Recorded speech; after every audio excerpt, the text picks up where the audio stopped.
Hi மக்களே, சலங்கை ஒலி சீரியல் அப்கமிங் எபிசோடு பார்க்கலாம். எல்லாருமே மண்டபத்துக்கு வந்துடுறாங்க. மண்டபத்தில் பூமியை பார்த்த உடனே ககன் கேட்குறாரு, என்னாச்சு, ரொம்ப சேடாக இருக்க அப்படின்னு கேட்குறாரு. இல்லை அப்படின்னு சமாளிக்க, எனக்கு புரியுது பூமி, அதாவது உனக்கு ஒரு கஷ்டம்தான். ஏன்னா டான்ஸ் காம்படிஷனும் விட்டுட்டு நீ இங்கே வந்திருக்கேன்றது எனக்கு நல்லாவே புரியுது. சரி வேற கேட்டான், போஸ்ட்பான் பண்ண முடியுமான்னு கேட்டான். என் ஃபேமிலி ஏற்கனவே அவமானத்தில் இருக்குது பூமி, இப்போ போஸ்ட்பான் பண்ணிட்டேன்னா எங்களுக்கு ஏற்கனவே தெரியும் இந்த கல்யாணம் நடக்காது, ஏற்கனவே 2 முறை இந்த கல்யாணம் நடக்காமல் தள்ளி போச்சு அப்படின்னு பேசுவாங்க, அதனால தான் முடியாதுன்னு சொல்லிட்டேன்டா அப்படின்னு சொல்லி பூமி எதுவுமே பேசாமல் நிற்க, ஏன் பூமி அப்படி இருக்க, நீ சிரி, அப்போ தான் எனக்கு ஹாப்பியாக இருக்கும் அப்படின்னு ககன் சொல்ல சிரிக்கிறா. அதுக்கப்புறம் ககன் வந்துடுறாரு. மனமேடையில் பூமி ஃபஸ்ட்டு பூஜை பண்ணுறா. அது ககன் வெளியில் கீழே நின்றுக்கிட்டு ரசிக்கிறாரு. அங்கே கேபி சாரதா கிட்ட சொல்கிறாரு, உன் கனவு நிஜமாகுது இல்லையா, ககன் ஹாப்பியாக பூமியோட வாழணுன்றதுனா உன்னோட கனவு, அந்த கனவு நினைவாக போகுது, ரொம்ப சந்தோஷமாக இருக்குது அப்படின்னு சொல்ல சாரதாவோ எதுவுமே பேசாமல் மனசுக்குள்ளேயே பேசிக்கிறாங்க. ககனுக்கு ஹாப்பியான லைஃப் கிடைக்க போகுது, அதோடு சேர்த்து என்னோட ஹாப்பியும் போக போகுதுன்றாங்க. அடுத்தது மேடையில் ககன் பூஜை பண்ணுறாரு. பூஜையெல்லாம் முடிச்சுட்டு வந்து சாரதா கீழே உட்காடுறாங்க. மீரா சாரதா கிட்ட போய், என்ன ரொம்ப ஹாப்பியாக இருக்க போல இருக்கே அப்படின்னு சொல்ல, சண்டை வேண்டாம் மீரா, இங்கே உனக்கு புண்ணியமாக போகும் அப்படின்னு சாரதா சொல்ல, ஓ நான் புண்ணியமாக போயிட்டா நீ ஹாப்பியாக என் வீட்டுக்காரோட வாழ்ந்துடலான்னு பார்க்குறியா அப்படின்னு சொல்ல, ஏன் இப்படியெல்லாம் பேசுகிற அப்படின்னு சாரதா கெஞ்சி கேட்க, வா உனக்கு ஒன்று காட்டணும்னு சொல்லி கூட்டிகிட்டு போய் பெட்ரோல் கேனை காட்டிட்டு, உன் பையன் 3 முடிச்சு போடுறதுக்கு முன்னாடி நீ டைவர்ஸ் பேப்பரில் சைன் போடணும், அப்படி இல்லைன்னா நான் பற்ற வச்சுக்குவேன், அப்போ கல்யாணம் நின்றுடும் இல்லையா அப்படின்னு சொல்ல, அதுக்கு சாரதா இப்போ நான் என்ன பண்ணணும் அப்படின்னு கேட்குறாங்க.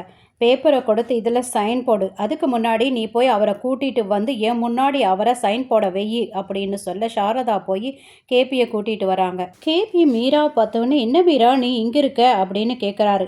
ஒன்றும் தெரியாத மாதிரி பேசிகிட்டு இருக்கீங்களா, ககனு பூமியை காதலிக்கிறது அவனோட ஓன் ஐடியா கிடையாது, நீங்கள் 2 பேரும் தான் அவனுக்கு இதை ஏற்றி விட்டு அவனை லவ் பண்ண வச்சுருக்கீங்க, அப்போ அவங்க 2 பேரும் கல்யாணம் அடிச்சனா நீங்கள் சாரதாவோட சேர்ந்துடலாம்ல, அதுக்காக தானே இந்த பிளான் அப்படின்னு சொல்ல, நீ அப்பாவே நினச்சினே மீரா, நீ இப்படியெல்லாம் பேசிக்கிட்டு இருக்க, நீ அவங்களோட லவ்வை இந்த மாதிரி கொச்சப்படுத்தாதன்றாரு. அதுக்கு மீராவோ, அப்படி எந்த பிளானும் நீங்கள் பண்ணலைன்னா இந்த டைவர்ஸ் பேப்பரில் சைன் பண்ணுங்க அப்படின்னு சொல்ல, அப்போ தான் கேபிக்கு எல்லாமே தெரிய வருது. ககன் மேலே சத்தியம் பண்ணியிருக்காங்க சாரதா சைன் போடுறேன்னு சொல்லிட்டு அப்படின்ற விஷயம் எல்லாம் அவருக்கு தெரியுது. சாரதா கேபி முன்னாடி சைன் போடுறாங்க அழுதுகிட்டே. கேபியை பார்த்து சாரதா சொல்கிறாங்க, நீங்கள் சைன் பண்ணுங்க, அப்படி இல்லைன்னா அவங்க வாங்கின்னு வந்த பெட்ரோலை ஊற்றி நான் கொளுத்தி செத்து போயிடுவேன், இதுவரையிலுமே அவனுக்கு அப்பா பாசம் என்னன்னு தெரியாமல் வளர்ந்துட்டான், இப்போ அம்மா பாசமும் இல்லாமல் போக போகுது, அவ்வளோதான் அப்படின்னு சொல்ல, அதுக்கு கேபியோ, வேண்டாம் சாரதா அப்படியெல்லாம் சொல்லாத, நான் இல்லாமல் கூட இருந்துருவான் அவன், நீ இல்லாமல் இருக்க மாட்டான், அந்த மாதிரி ஒரு கீழ்த்தரமான எண்ணம்லாம் எனக்கு இருக்காது சாரதா, நான் சைன் போடுறேன் சாரதான்னு சொல்லிட்டு சைன் போடுறாரு. எனக்கு நீயும் குழந்தைங்களும் ஹாப்பியாக இருக்கணும் அவ்வளோதான் அப்படின்னு சைன் போடுறாரு. இது எல்லாமே பூமி காதால் கேட்டுட்டா, கண்ணால் பார்த்துட்டா. என்ன மீரா இப்போ உனக்கு ஹாப்பியா அப்படின்னு கேபி கேட்டுட்டு ரொம்ப சோகமாக போயிட்டுருக்காரு. அவரை பார்த்து பூமி கூட்டிகிட்டு வரா, வாங்க இங்கே அப்படின்னு தனியாக ரூமு கூட்டிகிட்டு போய் என்ன நடந்துச்சு அப்படின்னு கேட்க, ஒன்றும் இல்லைம்மா, மீரா வந்து சாரதா நீ மேடையில் நிற்க கூடாதுன்னு என்கிட்ட சண்டை போட்டாமா, அதுதாமா அப்படின்னு சொல்ல, எதுக்கு மாமா இன்னும் சமாளிக்கிறீங்க, நீங்கள் சைன் பண்ணது தான் நான் பார்த்துட்டேனே, எனக்கு உண்மை தெரியணும் சொல்லுங்க அப்படின்னு கேட்க, கேபி சொல்றாரு, அதாவது உங்க அப்பாவுக்கு இன்ட்ரெஸ்ட் இல்லைம்மா உன்னை ககனுக்கு கல்யாணம் பண்ணி கொடுக்கறதால அப்படின்னு. அவனே பூமிக்கு ஷாக் ஆகுது. நீ நினைக்கிற உன்னோட கண்ணீரை பார்க்க முடியாம தான் உன்னை ககனுக்கு கல்யாணம் பண்ணி கொடுக்கறதா உங்க அப்பா சொன்னாருன்னு நினைச்சிட்டு இருக்க, அது எல்லாம் பொய். ஏன்னா சாரதா தான் உன் அப்பா காலடியில் வந்து விழுந்து என் பையனுக்கு உங்கள் பொண்ணை கொடுங்கன்னு கேட்டதுனால அந்த சந்தர்ப்பத்தை யூஸ் பண்ணிவிட்டு உன் அப்பா அபூர்வா கிட்ட டிஸ்கஸ் பண்ணிவிட்டு கேபியை நீ டைவர்ஸ் பண்ணணும்னு கேட்டுக்கிட்டாரு. எப்படியும் இது பாசிபிள் ஆகாதுன்னு தெரிஞ்சு அவர் இதை கேட்டார். ஆனால் சாரதா அதுக்கு ஓகே சொல்லிட்டாங்க. ஏன்னா மகன் மேலே இருக்கிற பாசத்தினால அவங்க ஓகே சொல்லிட்டாங்க. அப்போ தான் உங்கள் அப்பா உங்ககிட்ட வந்து உன் கண்ணீரை பார்க்க முடியாமல் நான் உன் கல்யாணத்துக்கு ஒத்துக்கிறேம்மான்னு ஒரு நாடகம் போட்டார்.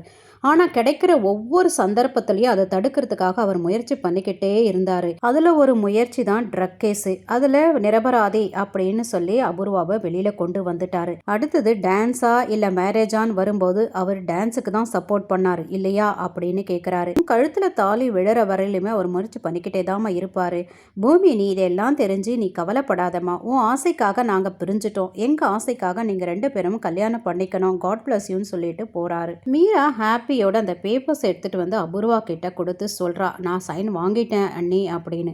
அபூர்வா அந்த பேப்பர்ஸை சித்தி கிட்ட கொடுத்து ஒரு எம்டியான கோல்டு பாக்ஸில் இது நீ போட்டு வையே அப்படின்னு சொல்ல சித்தி போட்டு வைக்கிறாங்க. பூமி இதெல்லாம் கேட்டுட்டு ரொம்ப தாங்க முடியாத வேதனையில் எப்படியாவது அப்பா கிட்ட இது எல்லாமே கேட்டுடணும் அப்படின்னு நினைக்கும் போது அவ மனசாட்சி அவகிட்ட பேசுது. உங்க அப்பா கிட்ட கேட்டு நீ என்னத்தை சாதிப்ப? அவர் அந்த சந்தர்ப்பத்தை யூஸ் பண்ணிக்கிட்டாருன்னா உனக்கு அடுத்து அவருக்கு ரொம்ப இம்பார்ட்டன்ட் அவரோட தங்கச்சி. அதுக்காக தான் அந்த சந்தர்ப்பத்தை யூஸ் பண்ணிக்கிட்டாரு. இதில் என்ன தப்பு இருக்கு? நீ உங்க அப்பா கிட்ட கேட்கும்போது ஆமா உன் அத்தைக்கு நியாயம் கிடைக்கிறதுக்கு நான் பண்ணது தப்பான்னு கேட்பாரு. நீ என்ன சொல்லுவ? அவர்கிட்ட கேட்கறதெல்லாம் விட்டுட்டு கேபியையும் சாரதாவையும் ஒன்னா ஆக்குறதுக்கு என்ன பண்ணலாம்னு யோசி. இது உங்க அப்பாவுக்கு தெரியாமையோ நீ பாத்துக்கோன்னு சொல்லிட்டு மனசாட்சி போயிடுது. மேடையில ஐயரு பொண்ணை கூட்டிட்டு வாங்கம்மா அப்படின்னு சொல்ல சித்தி போறாங்க கூட்டிட்டு வரத்துக்கு. கொஞ்ச நேரத்திலேயே பொண்ணை காணோம் அப்படின்னு வந்து சொல்ல எல்லாருக்கும் ஷாக்கு. எல்லாரும் அங்கங்க போய் தேடுறாங்க. ககன் பயங்கர அப்செட்டு. ஒன்றும் சொல்ல முடியாமல் ஸ்டேஜில் அப்படியே உட்காந்துருக்காரு தலையை கீழே தொங்க போட்டுட்டு. சரத்சந்திராவுக்கும் பயங்கர ஹாப்பி மனசுக்குள்ள. சரத்சந்திரா ஃபேமிலியில் யாருமே எதுவும் பேசாமல் அமைதியாக நிற்கிறாங்க. இதில் கல்யாணத்துக்கு வந்த ஒரு லேடி வந்து பேசுகிறாங்க. நான் நினச்சேன் தான், முதல்ல நினச்சேன் ஆம்பளை தொலை இல்லாத இந்த வீட்டுக்கு எந்த பொண்ணு மருமகளாக போவான்னு நினச்சிக்கிட்டே இருந்தேன். அதுவும் சரத்சந்திரா ஃபேமிலியிலேருந்து போதும்னு தெரிஞ்ச உடனே நான் அப்போ கூட ஆச்சரியப்பட்டேன், எப்படிரா இது நடக்கும்னு. கடைசியில் அதுவும் நின்று போச்சே அப்படின்னு சொல்ல கொஞ்சம் வாயை மூடுறீங்களாமா அப்படின்னு கேபி சொல்ல உடனே சரத்சந்திராவோ அதுக்கு நம்மளுக்கு எந்த ரைட்ஸும் கிடையாது அவங்க வாயை மூடுறதுக்கு அப்படின்றாரு. உடனே இன்னொரு பர்சனும் இதெல்லாம் நடக்காதுப்பா வாங்கப்பா போகலாம் அப்படின்னு சொல்ல எல்லாரும் நில்லுங்க போகாதீங்க அப்படின்னு ககன் சொல்கிறாரு. ஏன் கல்யாணம் நடக்கும், பூமி கண்டிப்பாக வருவா, அதனால் நான் இங்கே வெயிட் பண்ணுறேன், எல்லாரும் வெயிட் பண்ணுங்க அப்படின்ற. இந்த பூமி ரொம்ப ஓவராக பண்ணுறா இந்த சீரியலில். எங்கே போகிறவளாக இருந்தால் சொல்லிட்டு போயிருக்கலாம்ல சாரதாக்கோ இல்லை கேபிக்கோ இல்லை இருக்கவே இருக்கான்னு அந்த செர்ரிக்கோ சொல்லிட்டு போயிருக்கலாம்ல. பாவம் இந்த ககன் எவ்வளோ முறை தான் அவமானப்படுத்துவாளோ தெரியல. இதை பார்க்கும்போது மனசு கஷ்டமாக இருக்குது. ககன் படுற அவமானம் நம்ம வீட்டில் ஒரு பையன் படுற அவமானமாகவே இருக்குது. இதோட இந்த எபிசோடு முடிச்சிருக்காங்க. தேங்க்யூ ஃபார் வாட்சிங்.